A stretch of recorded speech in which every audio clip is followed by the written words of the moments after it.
everyone, Alec Elger the SideQuest Gamer here, and a few months ago I made a video discussing the Collect-A-Thon gaming's disappearance from the face of the earth and how the new indie game, A Hat in Time, might possibly revive the genre. But since I made that video, there were a few announcements for new Collect-A-Thon games. 2 or 3, depending if the new Rare project is an actual Collect-A-Thon and not just Connect shovelware. You're welcome, my awesome viewers. This is very good news for gamers. If you are a kid like me who grew up with a Nintendo 64, you are probably most excited about these several announcements. I personally grew up with Super Mario 64, Donkey Kong 64, and a game you probably never heard of called Rocket Robot on Wheels, made by the creators of the Sly Cooper trilogy. And while it's not my favorite genre, it's definitely a lot of fun. Oddly, I never even played Banjo-Kazooie until last year, and when I did, I loved it for what it had to offer. I also didn't give the Spyro trilogy a go until last year and completed all 3 games in like 2 months. Long story short, Spyro 2 Ripto's Rage is probably my favorite Collect-A-Thon game of all time. The last Collect-A-Thon game I played was Jak and Daxter for the PS2, and I really liked it, but not as much as the others I previously mentioned. Well, I will say it's better than DK64 and Rocket Robot on Wheels. But by the time the 6th generation of consoles came, Collect-A-Thon games died off due to serving their purpose. The only reason why they existed in the first place was because the 5th generation consoles like the PlayStation and Nintendo 64 could only hold so much memory, and since 3D gaming was in its infancy, developers made 10 to 25 3D worlds that acted as levels.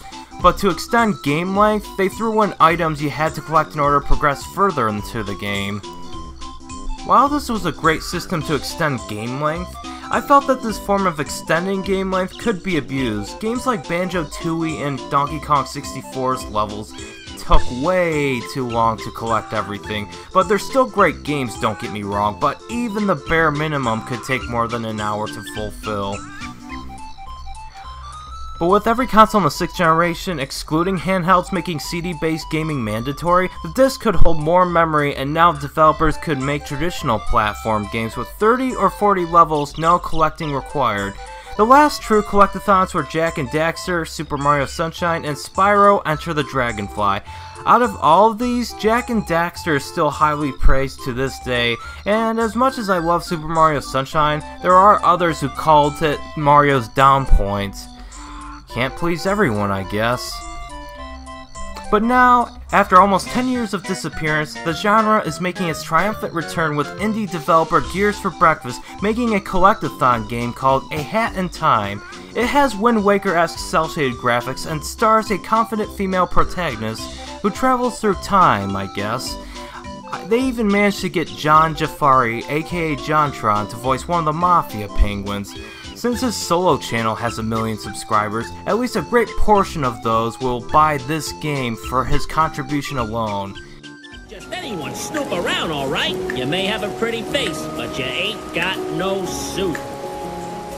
If that wasn't enough, Playtonic Games, a developer composed of 6 of the major talent from Rare, with their 7th playing a lot of their games and has a journalistic background, is developing a true successor to Banjo-Kazooie called Yooka-Laylee.